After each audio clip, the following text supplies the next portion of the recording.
Sawadika, hello and welcome to ASEAN Challenge, the show to give you the latest and hottest updates happening around the ASEAN community. I'm Wasalin Tepawan. ค่ะต้อนรับเข้าสู่รายการ ASEAN Challenge นะคะวันนี้วันเสาร์ที่ 25 ตุลาคมนะคะอยู่กับคุณลูกปัดรสรินเทพวรรณและดิฉันทอแสงรัศมีธีทักแก้วค่ะ Indeed, lots of things happening always around our ASEAN community, with, of course, Indonesia taking the reins in the biggest changes, monumental changes happening in the country. ใช่ค่ะประเด็นแรกที่เราจะมาพูดคุยกันในวันนี้นะคะแน่นอนว่าก็ต้องแสดงความยินดีนะคะกับชาวอินโดนีเซียด้วยเพราะว่าได้ประธานาธิบดีคนใหม่แล้วคนนี้เนี่ยพิเศษเลยนะคะเพราะว่าเส้นทางการเมืองนั้นนะคะมีความพิเศษแล้วแต่ว่าพอพิเศษขนาดนี้เป็นที่คาดหวังเหมือนกัน Right, indeed. So lots of high expectations for Indonesians right now as their new president has come up and fulfilled all the rites in order to kick off the inauguration ceremony of Indonesia's new president. Of course,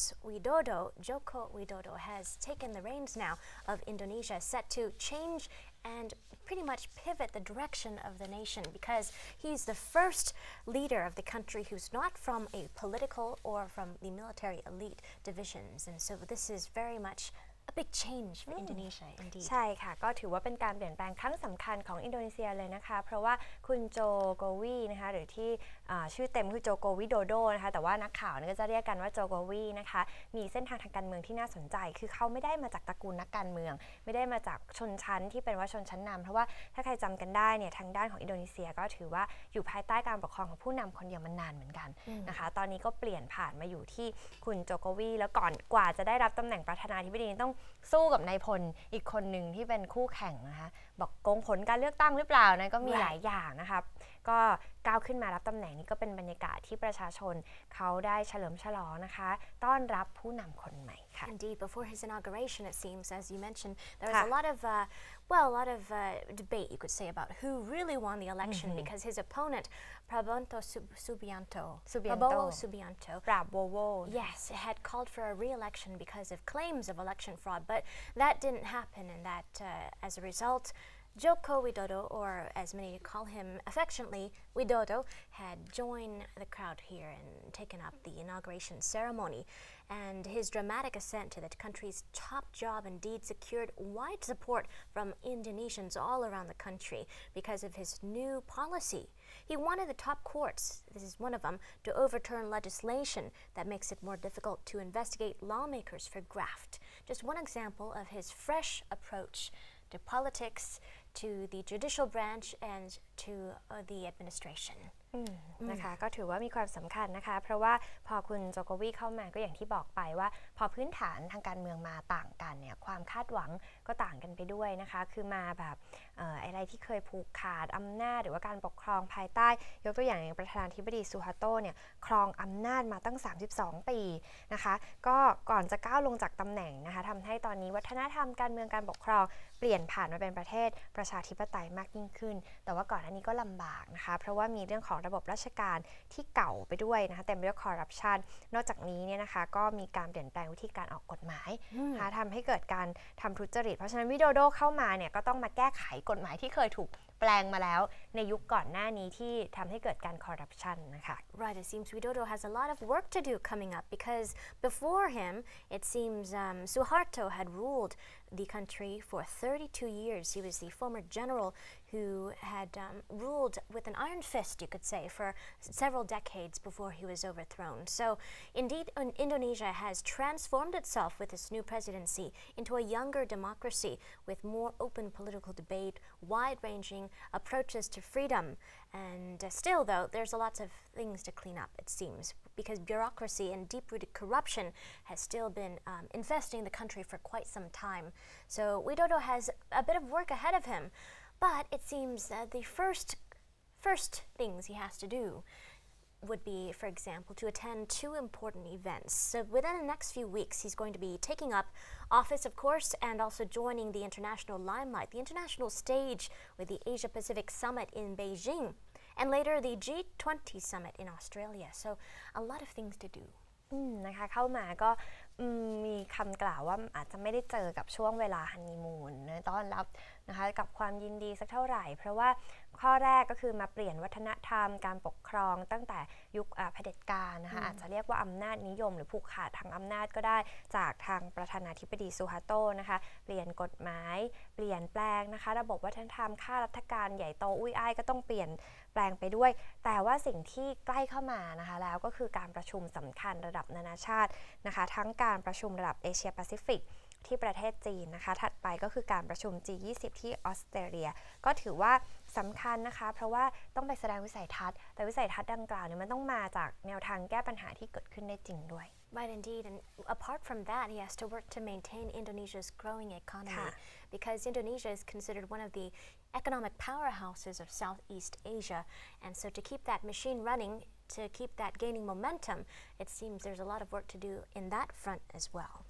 นะคะก็สิ่งสำคัญก็คือการรักษาการขยายตัวทางเศรษฐกิจนะคะเพราะว่าตอนนี้อินโดนีเซียนั้นเศรษฐกิจก็ไม่ค่อยดีคือไม่ใช่เป็นแค่อินโดนีเซียจริงๆก็เป็นทั่วโลกที่เผชิญกับปัญหานี้แต่ว่าอินโดนีเซียนี่ถือว่าเป็นประเทศใหญ่ในอาเซียนก็เป็นประเทศเศรษฐกิจที่มีขนาดใหญ่ประชากรก็มากที่สุดเลยนะคะนอกจากนี้ก็อาจจะต้องไปติดตามเรื่องของปัญหาคอร์รัปชันและที่สำคัญก็คือการที่อินโดนีเซียมีประชากรมุสลิมมากที่สุดในโลกก็ต้องดูประเด็นเรื่องของรัฐอิสลามนะคะเพราะตอนนี้สัปดาห์ที่แล้วมีคุณจอห์นแครีนะคะมาเยือนในประเทศในกลุ่มอาเซียนก็ได้มีการเดินสายพบกับผู้นำเพราะว่ากังวลเรื่องของการขยายตัวของกลุ่มมุสลิมที่จะเป็นเครือข่ายหัวรุนแรงของรัฐอิสลามด้วย Indeed. So there's a big problem as well that's brewing and has been brewing on the international front for some time, and that is the issue revolving around the growing powers of militant Muslims, for example, which could also lead to a problem in Indonesia, which is the country or Southeast Asia's biggest predominantly Muslim country. And so with that said, though, with the latest trip of John Kerry to Indonesia to perhaps touch on this problem, it seems that this is another issue that has to be resolved, a big challenge for Indonesia. And we've seen similar problems like this in other countries as well. In the recent elections of India, for example, lots of people had raised questions as to whether India's new leader would be able to address issues of religion as well. And with the Muslim minority, the Hindu majority, for example, whether or not they will be able to coexist peacefully. This is another question, perhaps, that'll be raised in Indonesia as well, concerning the growing militant forces around the world. นะคะตอนนี้ประเด็นของการที่อินโดนีเซียเนี่ยสามารถที่จะมีผู้นำคนใหม่เป็นทางเลือกเข้ามาได้นี่มันก็กลายเป็นว่าไปสร้างผลกระทบต่อเนื่องไปยังประเทศอื่นยกตัวอย่างเช่นอินเดียนะคะก็มีการคาดการณ์เหมือนกันว่าคนที่จะก้าวเข้ามาเป็น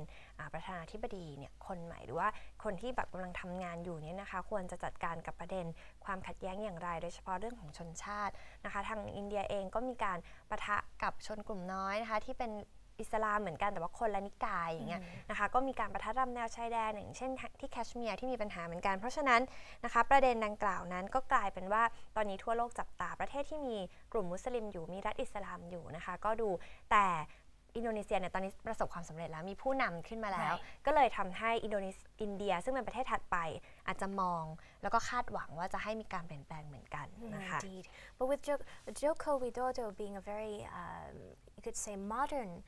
kind of president, you could say, for now, a modern person who's very forward-thinking. It seems that many people are expecting that he'll be able to bridge the gaps between the different ethnicities in Indonesia, the different religions, different languages, because in all of Indonesia, there are different tribes, different ethnic groups, and of course, with so much cultural diversity, if there can be a way to bridge that gap and unify the country in a better way, that's something that many people will look forward to, not just for Indonesia, but the rest of ASEAN as well,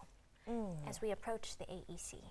นะคะตอนนี้ก็อย่างที่บอกว่าประเด็นของคุณโจโกวีเนี่ยไม่ใช่แค่เรื่องของรัฐอิสลามนะคะเรื่องของมุสลิมเรื่องของเศรษฐกิจที่บอกว่าอาจจะต้องรักษาการเจริญเติบโตเอาไว้แต่ว่ามีเรื่องของการประสานนะคะความเรียกว่าความเหลื่อมล้ำทั้งชนชั้นช่องว่างนะคะระหว่างกลุ่มชาติพันธุ์ต่างๆที่อยู่ในสังคมนะคะหรือว่าอาจจะเป็นทางด้านของชนเผ่าต่างๆด้วยเพราะว่าอินโดนีเซียนี้ก็มีความหลากหลายทางวัฒนธรรมนะคะมีชนเผ่ามีศาสนาที่แตกต่างกันผู้คนนะคะก็คาดหวังว่าคุณโจโกวีเนี่ยจะสามารถเข้ามาเชื่อมนะคะ ช่องว่างเหล่านี้นะคะได้ก็ให้ทำให้ประเทศกลายเป็นปึกแผ่นเพราะว่าถ้าอินโดนีเซียเนี่ยเป็นประเทศที่มีการเมืองมั่นคงนะคะมีลดปัญหาต่างๆทั้งเศรษฐกิจการเมืองสังคมได้แล้วก็จะถือว่าเป็นการสร้างรากฐานที่เข้มแข็งให้กับประชาคมอาเซียนอีกด้วยค่ะ Indeed. So looking forward to a lot of good things from the new president of Indonesia. Just like in India, he has won by a big margin, you could say. And with that said, it has a lot of support from most people in the country. So, well, we'll be looking forward to many good things นะคะก็เราก็ต่างก็คาดหวังนะคะว่าอินโดนีเซียนั้นนะคะภายใต้การนะคะนำประเทศของคุณโจโกวีเนี่ยก็จะนำมาซึ่งการเปลี่ยนแปลงที่น่าสนใจแต่ที่สำคัญทุกความท้าทายที่คุณโจโกวีเผชิญอยู่ก็น่าจะก้าวข้ามไปได้เหมือนกัน Right, indeed. Some food for thought there. With that said, let's take a short break. When we come back, more ahead coming up in ASEAN Hot Issues. Stay tuned.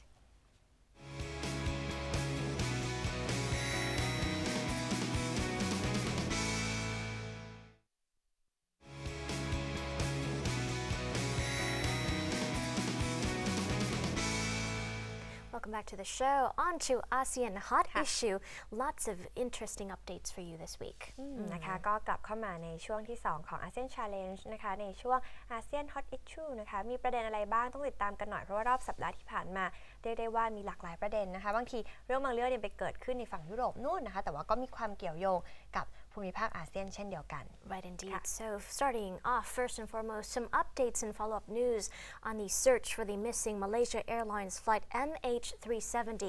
It seems we have some updates here concerning the search for the vessel. So far, the vessel has not yet been found. But still, the search continues, especially from joint cooperation and collaborative efforts between Malaysia, of course, and Australia and several other countries, dozens not to mention. But Malaysia's defense minister has come out with an update to say that indeed we will find the MH370, showing lots of positivity here. Hisamuddin Hussein said that there's going to be new technology being used to find the missing plane, and he's quite confident it'll be found eventually. นะคะก็ตอนนี้เรามาติดตามความคืบหน้านะคะของการค้นหานะคะเครื่องบินที่หายไปนะคะของสายการบินมาเลเซียแอร์ไลน์เที่ยวบินที่ MH370 นะคะคือหายมาหลายเดือนแล้วนะคะก็ทำให้หลายคนอาจจะคิดว่าทีมค้นหาเนี่ยย่อท้อหรือเปล่านะคะแต่ว่าล่าสุดรัฐมนตรีกระทรวงความมั่นคงของมาเลเซียก็ออกมานะคะให้คำปฏิญาณบอกว่ายังไงก็ตามจะต้องหา MH370 ให้พบนะคะซึ่งก็ได้กล่าวในการประชุมวางแผนเพื่อการค้นหาครั้งใหม่บนเรือ Go Phoenix ที่เมือง Fremantle นะคะก็ยังบอกว่าทำไมถึงมั่นใจนะคะ ท่านรัฐมนตรีบอกว่ามีเทคโนโลยีล่าสุดนะคะที่ใช้ในการค้นหาเพราะฉะนั้นก็เลยคิดว่า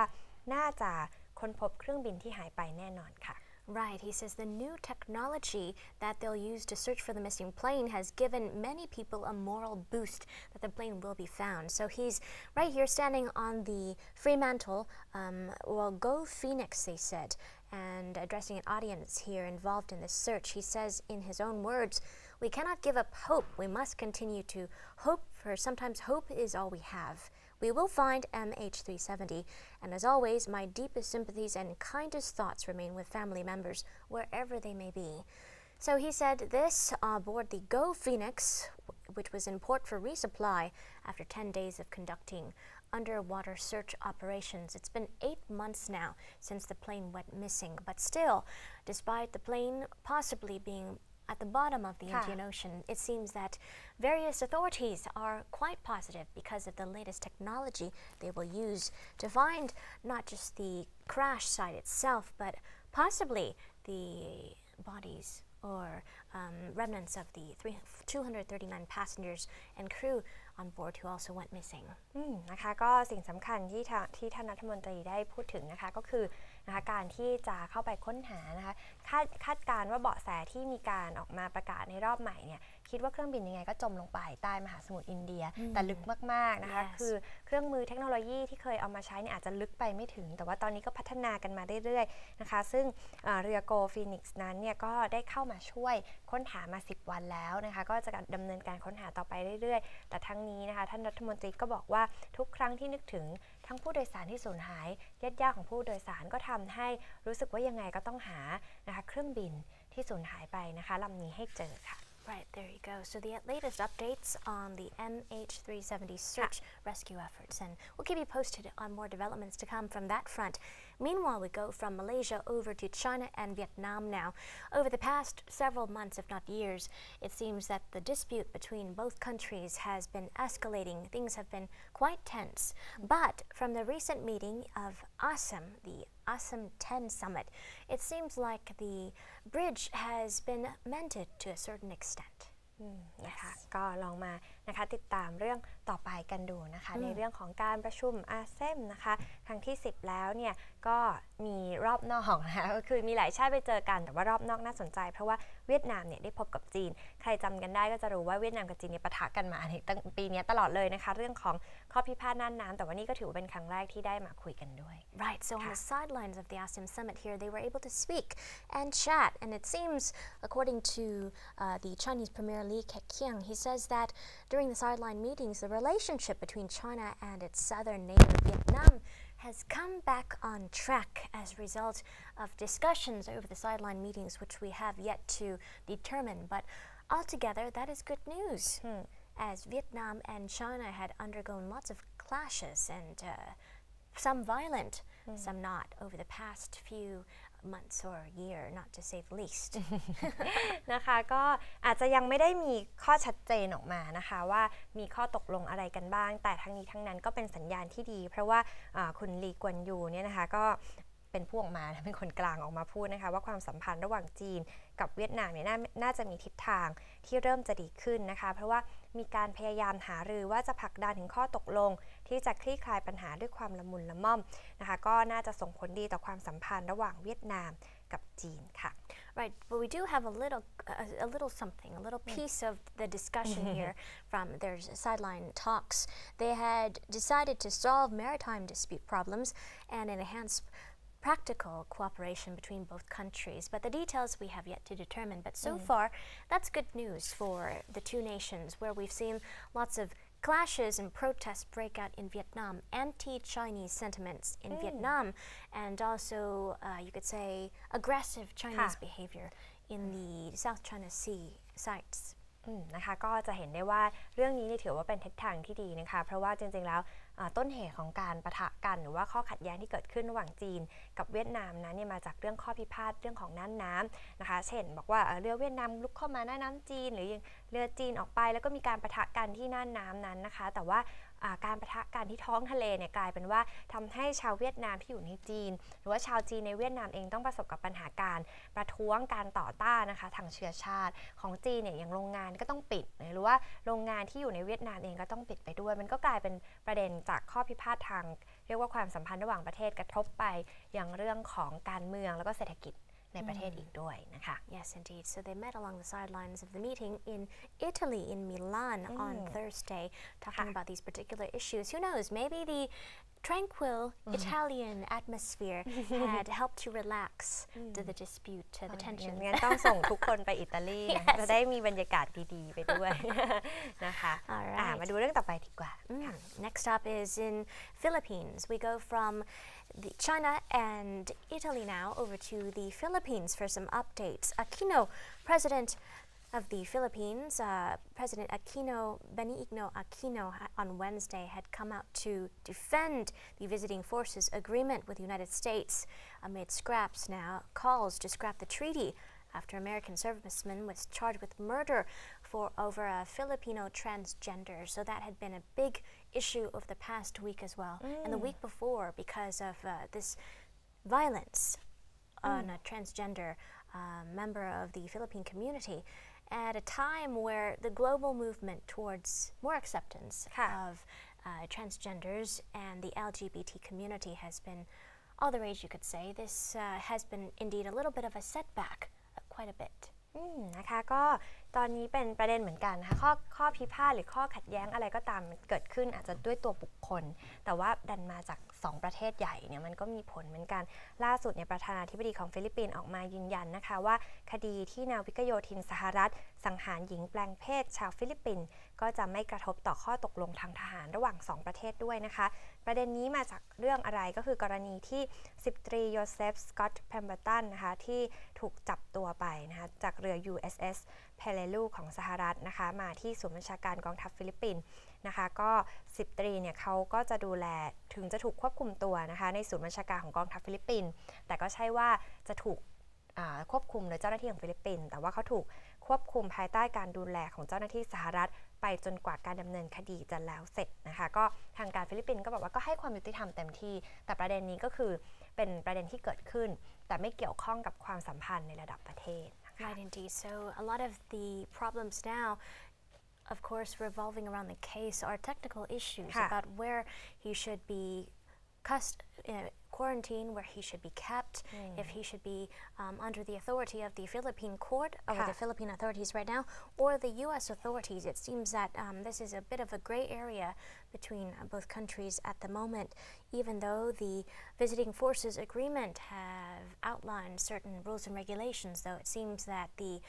procedures are still unclear at the moment. The Philippines is supposed to exercise jurisdiction over such crimes, but at present, the authority over the U.S. private first class Joseph Scott Pemberton, who's been accused of possible murder, is right now under the custody of the U.S. government. And so far, we have to see whether or not the U.S. will hand him over to the Philippine government for the time being. But so far, Aquino has come out to downplay criticism that the government is not doing enough to ensure that Pemberton would not receive special treatment. And he had been detained, though, even though no case had been filed as of yet in the Philippine court. So, quite technical. นะคะก็ต้องมาติดตามกันดูคือสิ่งที่น่าติดตามเนี่ยก็อาจจะไม่ใช่เรื่องของการประชุมนะหรือว่าข้อตกลงทางทหารกับสหรัฐแล้วเพราะว่าก็ออกมายืนยันว่าไม่เกี่ยวข้องแต่อาจจะต้องไปดูว่าไอ้กระบวนการยุติธรรมที่บอกนั้นนะคะจะถูกดำเนินการอย่างไรกันบ้างก็น่าสนใจนะคะแต่ว่านิดนึงสำหรับข้อตกลงนะคะที่ทำให้สหรัฐและฟิลิปปินส์ต่างบรรลุเป้าหมายร่วมกันนะคะอันนี้เป็นเรื่องของทางทหารก็คือจะสหรัฐอเมริกาเนี่ยเขาจะเข้ามาช่วยรับประกันความมั่นคงของฟิลิปปินส์ในกรณีที่เกิดข้อพิพาทในทะเลจีนใต้กับจีนขณะที่กองทัพสหรัฐก็ได้กลับเข้าประจำการในพื้นที่เอเชียตะวันออกเฉียงใต้อีกครั้งหนึ่งค่ะก็ถือว่าเป็นประเด็นระดับระหว่างประเทศที่น่าสนใจเหมือนกันนะคะ Yes, indeed. So, despite the case ongoing, investigations ongoing, the case itself, many say, have not affected the relationship between both countries, the United States and also the Philippines. But meanwhile, both countries are joining forces in the preliminary investigation of this murder case. But altogether, as said earlier, the Philippine military says Pemberton is still in the custody of the U.S. under this visiting forces agreement. And we'll keep you posted, though, in the developments involving this case. นะคะมาดูอีกเรื่องนึงดีกว่านะคะก็เกี่ยวข้องกับชาวกัมพูชาด้วยนะคะเพราะตอนนี้ออกมาประท้วงนะคะข้อตกลงเรื่องออสเตรเลียในเรื่องผู้ลี้ภัยด้วยค่ะ Right, indeed. Coming back to Cambodia now and Australia, some updates here. Cambodian protesters have come out to show opposition now to refugee Australia resettlement. And this deal had been ongoing for quite some time. Demonstrators here now have marched through the streets of the capital of Cambodia Friday to protest a controversial agreement now between Australia and Cambodia to permanently resettle refugees that are being held on the island nation of Nauru in Cambodia. นะคะอันนี้เกิดขึ้นมาในสัปดาห์ที่ผ่านมานะคะก็มีชาวกัมพูชามาประท้วงนะคะที่กลางกรุงพนมเปญเลยออกมาประท้วงเรื่องนะคะข้อตกลงระหว่างกัมพูชากับออสเตรเลียในเรื่องการให้ที่พักถาวรแก่ผู้ลี้ภัยนะคะซึ่งจะจัดตั้งที่เกาะเนรูในกัมพูชาด้วยก็จะเห็นได้ว่าผู้ประท้วงนี่หลากหลายมากนะคะมีทั้งพระสงฆ์นักเรียนสหภาพแรงงานและกลุ่ม NGO ด้วยค่ะพยายามที่จะดำเนินการทั้งจากการกดดันในประเทศแล้วก็ต่างประเทศเพื่อขัดขวางข้อตกลงนะคะก็เชื่อว่าไม่เป็นผลดีทั้งกับชาวกัมพูชาแล้วก็ต่อผู้ลี้ภัยเองค่ะ Right, it seems Cambodia has seen protests and rallies on a weekly basis now. And so this is not anything new, but altogether the protest has been very controversial. Monks, students, union representatives, and members of non-governmental organizations have joined in the march here. They are seeking local and international intervention to stop the agreement, which they say will benefit neither the Cambodian people nor the refugees. And so the demonstration brought together hundreds and hundreds of people, and land-grabbing victims had come out to demand the government cancel the agreement with Australia that'll make some 1,000 refugees live from Australia which is illegal to Australian laws apparently. นะคะก็ตอนนี้สิ่งที่เป็นประเด็นนะคะก็คือการที่ต้องทำการเว้นคืนที่ดินบางส่วนของชาวบ้านในเกาะเดรูนั่นเองคนก็เลยออกมาประท้วงนะคะซึ่งจริงๆถ้าเกิดว่าเป็นผลสำเร็จเนี่ยก็จะมีผู้ลี้ภัยจากออสเตรเลียเดินทางเข้ามาอีก 1,000 คนซึ่งผิดกฎหมายของออสเตรเลียนะคะส่วนผู้ชุมนุมก็มีการถกเถียงกันบอกว่าถ้าเกิดมีประเด็นนี้เข้ามารัฐบาลจะไม่สามารถคุ้มครองสิทธิมนุษยชนของผู้ลี้ภัยได้แล้วก็จะกลายเป็นปัญหาความรับผิดชอบของทางออสเตรเลียต่อไปด้วยก็น่าสนใจเพราะว่าประเด็นเรื่องของผู้ลี้ภัยก็คือจริงๆความน่าเห็นใจก็มีค่ะก็ลี้ภัยมาแสดงว่าประเทศเขาไม่ปลอดภัยหรือว่ามีประเด็นความอะไรก็ตามที่ทำให้เขาไม่สามารถที่จะอยู่ในดินแดนนั้นได้นะคะแต่ว่าในการที่จะมาอยู่ในอีกประเทศหนึ่งอันนี้ก็ต้องกลับมาดูที่ชาวพื้นถิ่นเหมือนกันความกังวลก็มีคนลี้ภัยเนี่ยไม่ใช่ชาวออสเตรเลียด้วยซ้ำนะคะแต่ว่าเป็นอาจจะมาจากประเทศโลกที่3ที่ไปอยู่ออสเตรเลียแล้วรู้สึกว่าเขาไม่สามารถรองรับได้เพียงพอก็จะส่งกลับมาอีก Indeed, there are always two sides of the coin here with refugees traveling from Australia because, of course, they're not able to live or stay there or be protected under the Australian law. But for them to come to Cambodia, there are also pros and cons. For locals, they say that they will end up being at a disadvantage. And not just that, but the refugees themselves will also be at a disadvantage, they say, because Cambodia does not yet have the capacity to help protect and also welcome the refugees. And not just that, some Cambodians, looking even further, believe that there is something also happening, some undercurrents, political undercurrents involving the kingdom's administration and agreements with Australia. In other words, Australia may be paying the kingdom to take in these refugees as well and assume its international responsibilities, which Cambodia might not yet have the capacity just yet. So something to continue monitoring. นะคะก็อย่างที่บอกค่ะว่าประเด็นนี้อาจจะต้องถูกยกกลับไปเป็นเรื่องขององค์การระหว่างประเทศนะคะว่าจะเข้ามามีส่วนร่วมในการดูแลผู้ลี้ภัยได้อย่างไรเพราะว่าผู้ลี้ภัยนั้นเนี่ยอย่างที่บอกว่าจริงๆไม่ใช่ชาวออสเตรเลียที่เป็นประชากรออสเตรเลียแต่ว่าเป็นประเทศมาจากอีกประเทศหนึ่งและถ้าเกิดว่าในกรณีที่กัมพูชาเนี่ยไม่สามารถที่จะรองรับกลุ่มคนเหล่านี้ได้องค์การระหว่างประเทศหรือว่าหน่วยงานอย่างสหประชาชาติจะเข้ามามีบทบาทในการดูแลอย่างไรบ้างนะคะ Right, there you go. Some more food for thought there. Now let's take a short break. When we come back, more interesting updates for you in ASEAN Interview. Stay tuned.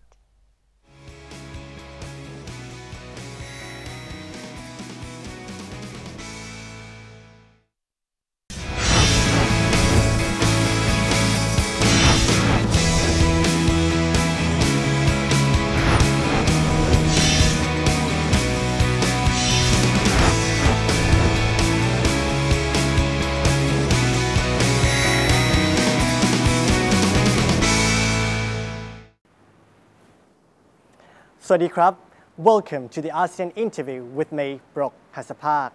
As we all know that the ASEAN community consists of three main pillars, which are the ASEAN Economic Community, ASEAN Socio-Cultural Community, and the ASEAN Political Security Community. And today, we are lucky enough to have an expert on the political security issue who is waiting for us inside. Please come follow me and see who is he.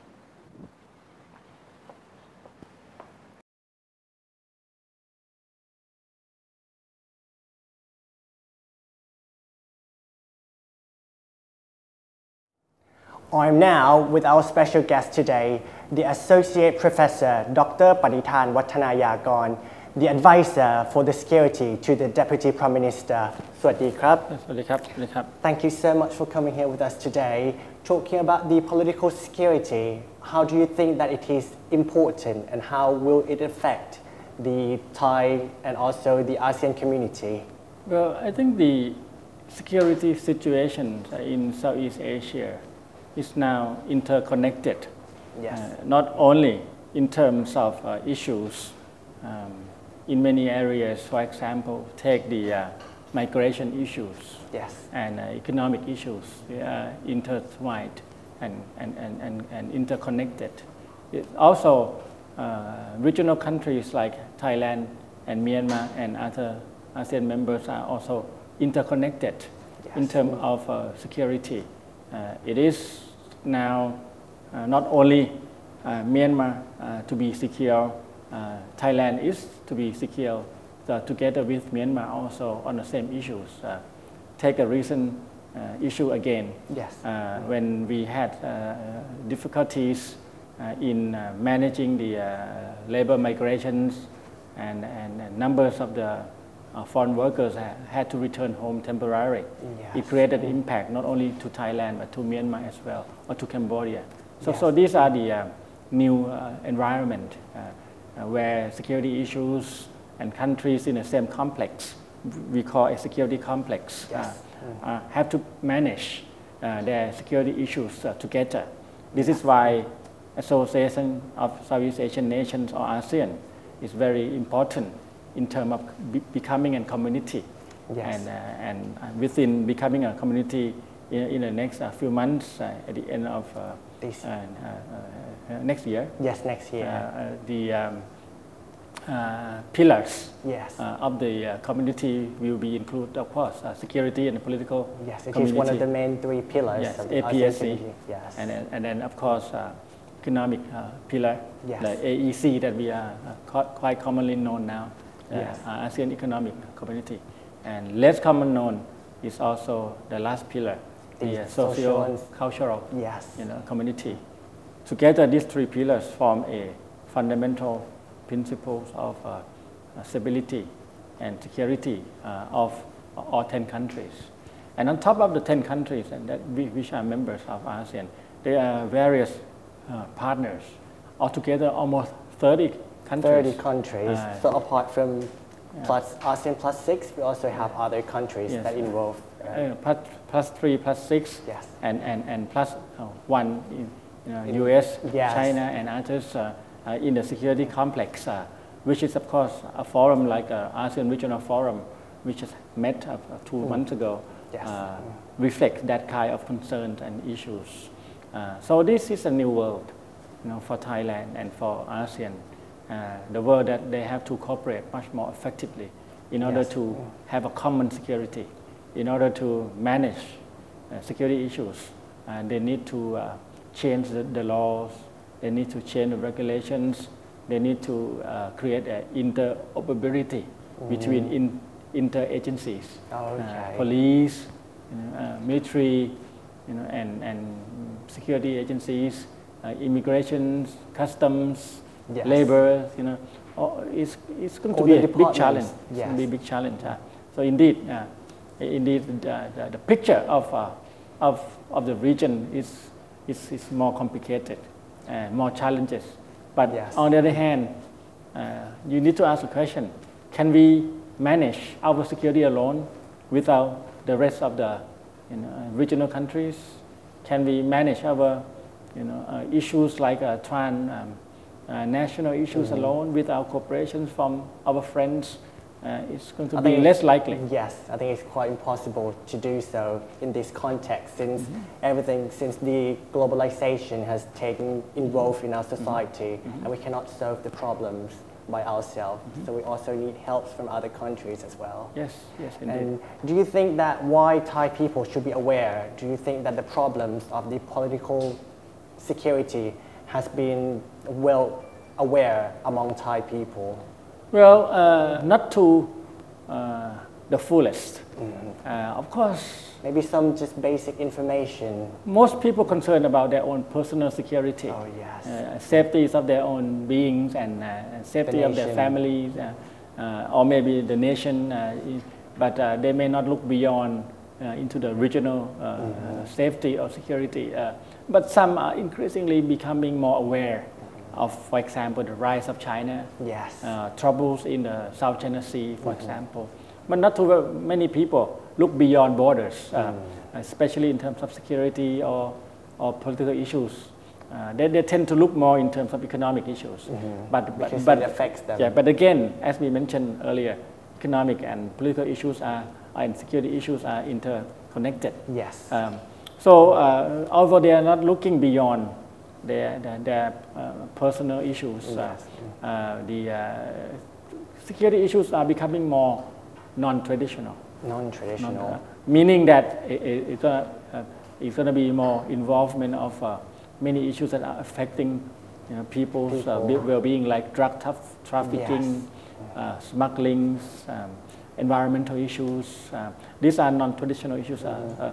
Cyber crime that may affect your credit card, security. Exactly. All of these are discussed 2 months ago at the ASEAN Regional Forum. Yes. On top of the what we call traditional issues. Traditional issues mean concerned about big conventional wars, non-conventional wars. They talked about also about the nuclear proliferation in North Korean in North Korea or in the Korean Peninsula. 2 months ago, they talked about that traditional issue too. Talked about the tension between the superpowers, especially China and Japan in the South China Sea, for example. These are traditional issues that most citizens may not be fully aware of or maybe not too much concerned of. But together, you need to handle both traditional and non-traditional issues. But non-traditional issues has to be managed with the communities, with the different agencies inside the country. Yes. For example, if you have terrorist activities coming from overseas, you need the local police to keep the eyes on these individuals. Yes. So that's one example. But of course, you need inter-agencies like Interpol to check on the data, on the record, on the transactions of these suspects, of the terrorist suspects. So all of this require a new way of managing the security. In the next few years, you will see this interconnectedness going to be more intense. It's going to be more complicated on one hand. But if we can manage it together, we suspect that, or we hope that the cost of managing it alone will be reduced. And also we can contain, as you mentioned earlier, the bad impacts of globalization. Globalization has positive and negative aspects. Both sides. When you open up a country, when you are linked with various systems of communications, transportations, obviously you are exposed to more risks. Of course, you have more opportunities as well, but how to manage that requires partnership, international partnership. This is why ASEAN is very serious about asking different partners to work within the ASEAN community, between ASEAN and other organizations, between ASEAN regional partners, between ASEAN international dialogue partners. So altogether, you're looking at a very complex, big meeting or meetings. On the average, ASEAN top level people meet three meetings a day. This is according to the Secretary General, Dr. Surin Pitsuwan. Imagine big meetings 3 times a day. That would be, and of course, on top of this, you need to implement what already agreed upon from the meetings. So it's not that easy. It's quite a big deal, though. It is. But in terms of economics, I think it raises a lot of hope, a lot of enthusiastic, a lot of positive feelings that once the big market becoming more interconnected, incorporated, then you have more opportunities. Goods and products will flow more and more freely. If not that free, but more fair, and then customers can benefit from this big open market. 500 million people, in 10 countries. ASEAN community. Exactly, and then flows of professionals, doctors, lawyers, architects, engineers, teachers, laborers within 500 million population pool. You are going to be able to get more salary, compensations. All of these are hope, which may not be fulfilled in the short term, but in fact it raises a lot of hopes and maybe a positive attitude toward ASEAN. And the ASEAN economic community is also depending very much on the global mechanism and global market, global trends, global economy. If the economy is very good globally, ASEAN will move up easily. If the global economy slow down, Yes. then the Will whole also mechanism, affect. slow down. And on that notion, it's not that difficult to manage the economy together because you have to flow with the global mechanism. Yes. But in terms of political issues, in terms of security issues, in terms of socio-cultural issues, you may need to set the trend. You may need to set the mechanism. You may need to go against some of the bad, activities or trends. For example, illegal immigration tend to be increased. If you go against the trend, it's going to be difficult to control the borders. But if you don't, then problems may come. If you allow the border to be more open without regulations, then you have more and more illegal migration. So that's an example. Yes, so I think that is very interesting, as you have mentioned, that the political security issue can also affect people in many ways. So let's coming back to the next break that we will go into the depth information about this issue. Please stay tuned.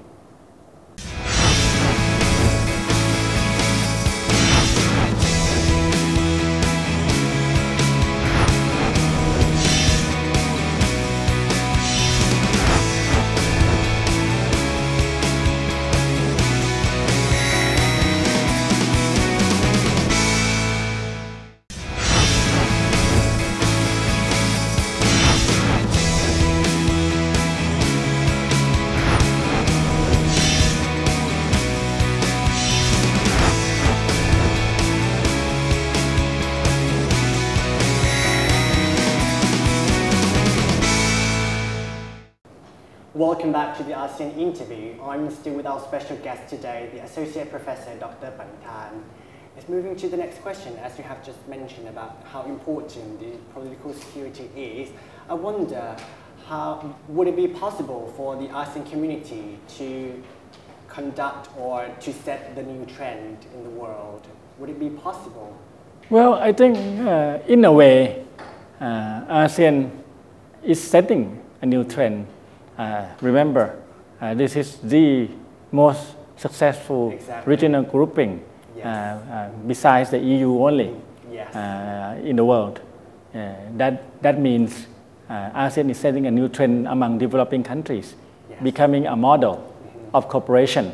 Of course, the West has their own cooperation history, the history from the two world wars. Actually, we don't have that kind of history. So this is a new trend for us, that without having gone through two dramatic wars, we also can cooperate. And the way ASEAN members cooperate are not that much different from European countries. And the numbers of the cooperation countries are also not that much different. Although original members are only 10. In fact, 5, and then later on Vietnam, Cambodia, Laos, Myanmar joined upon invitation of many countries, especially Thailand. But altogether, for example, in the regional forum like ASEAN Regional Forum, the forum that managed security, we have about 26 members, including from Pakistan all the way to European Union, United States, China, Korea, New Zealand, Australia. So altogether, it's almost as the same membership as EU. Yes, in many aspects, this is a new trend. We are very much successful in terms of getting together without any baggages in the past. That's one. Secondly, ASEAN cooperation is slightly different from European countries. But it's becoming more legally binding. Previously, it's based on a non-interference, non-intervention, consensus building, and ASEAN, what they call way, ASEAN way, or actually Asian way, which is not confrontational. But ASEAN way meaning that if members do not agree to do something, they are not going to force, they are not going to vote for it. That is still very much different from European cooperation. in a proper way to do it. well, in our own way. but some people argue that more and more we should become more European-like, more systematic, more legally binding, and more toward on issues. More legally binding, meaning that if you don't do it, then there will be punishment. We have to force. Yes, exactly. So it's interesting to see if that evolvement will be very much strong or not. But with the coming of ASEAN Charter, it is becoming more accepted that now corporations must be based more seriously on legal binding issues, and that is also perhaps a new trend. Also, that these ASEAN countries are now switching their corporations, and also ASEAN centrality is also another key fundamental issues. Despite 26, 27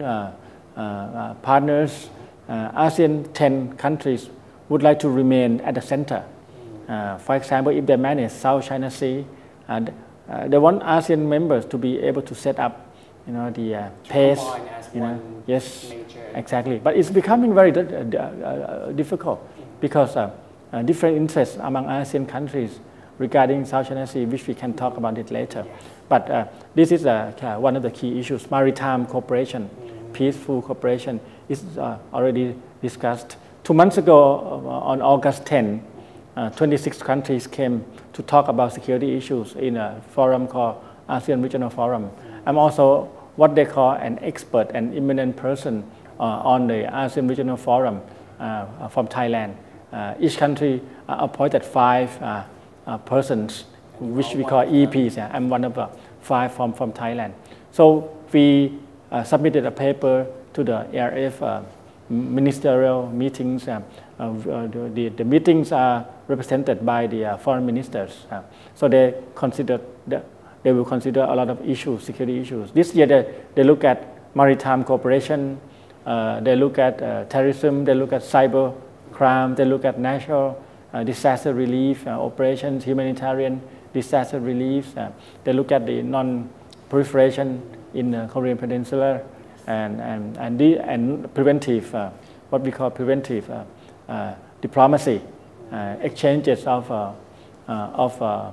activities that prevent countries to have security problems. Exchange of exercises, trainings that can create better understanding among security officers. So they look at these issues and adopted plans of action on different areas, especially in terms of maritime security. They want to have a much more stable sea lanes of communication in South China Sea. And they are also beginning more training in terms of anti-terrorism. They are also focused more now on creating a capacity in helping countries when countries in ASEAN faced with natural disasters, earthquakes, typhoons and others. They're going to be center, humanitarian relief center. Actually, Thailand proposed to use Utapao, as a center, and it was accepted in principles. But now ASEAN need to implement that adaptation. We are inviting United States and China to help build up that capacity. So this is the activities that the ASEAN Regional Forum or the foreign ministers talked about. They also increasingly concerned about the increased tension between superpowers in the region. They don't want to openly discuss about it, but some of the concerns are now channeled through problems in the South China Sea, which we talked about it later. You can see a lot of dynamics in the South China Sea between superpowers. So all these are very much the challenges that ASEAN is facing in terms of security, in terms of political cooperation. In terms of economics, of course, the challenges are very much similar to many other countries. How to be more open, how to engage in more free flow of trade and investments, how to stimulate growth, how to set regulations allowing more exchanges of investments and other opportunities. That is also linked to the political security stability. And lastly, of course, we talk less about the socio-cultural pillar or activities. But in the end, despite the experience of ASEAN, remember ASEAN is a community based upon security concerns during the Cold War and built upon the concerns of survival against communism in 1960s. That's the main pattern. Exactly. They're very good at that. And of course now economic growth is the key for the future. So they are also very good at that. Thailand, Vietnam. Vietnam population is now approaching 100 million. This is 90 million. That's a huge market. Yes. Thailand is also moving very close to 75 million. And that's very large economy. So all of this will be very much dynamics to be managed. But in the end, you need to ask if the people are happy with globalization, if people who cannot compete with globalization, what to do, how to train these people, how to increase skills, how to reform schools, among them. How to talk among different cultures and civilizations. In Asia or in Southeast Asia, remember you have all kinds of civilizations ranging from Hindu, Muslims, Buddhists. The religion and the cultures are also different. Countries like Myanmar, countries like Indonesia, they speak more than 100 languages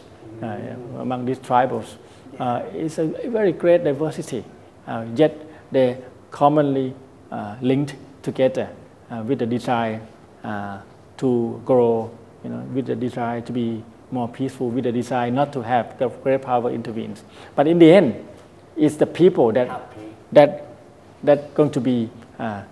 measured. That if they're happy, in the end, ASEAN is going to be measured. That this organization is working for the people really, not for the states, not for the bureaucracy, not for the politician. It is in the end diversity in different cultures, happiness, and also future education, future generation will be the key, for the sustainable, peace and also growth for ASEAN. So that in general, the concept of ASEAN. Without one or another, they cannot be very stable or peaceful. I think that is very interesting, very much for that the professor has just mentioned about how important the political security is. So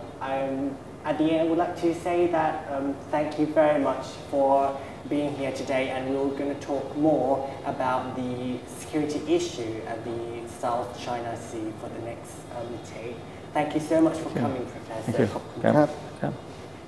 หลังจากที่ได้พูดคุยกับอาจารย์ปณิธานเกี่ยวกับ1ใน3เสาหลักซึ่งก็คือประเด็นของการเมืองและความมั่นคงนะครับอาจารย์ปณิธานได้อธิบายว่า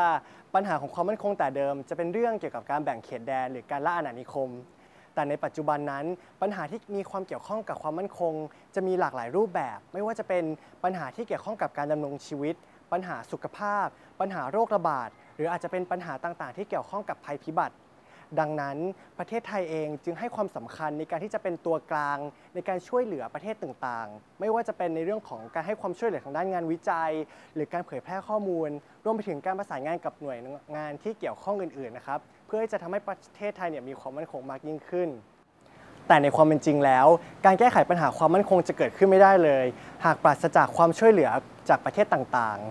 และที่สำคัญในการที่จะแก้ไขปัญหาความมั่นคงนั้นไม่ใช่เพื่อเพียงประโยชน์ของรัฐบาลใดรัฐบาลหนึ่งเท่านั้นแต่การที่ประชาคมอาเซียนได้ให้ความสำคัญกับความมั่นคงนี้ก็เพื่อที่จะเผยแพร่ความสุขให้กับประชาชนอย่างแท้จริงครับ And that is everything for today. Please stay tuned for what challenge we're going to bring you next week. สวัสดีครับThank you very much for that interesting interview. And with that, we've run out of time on ASEAN Challenge. Thanks for tuning in, and we'll see you again next week. For now, สวัสดีค่ะ สวัสดีค่ะ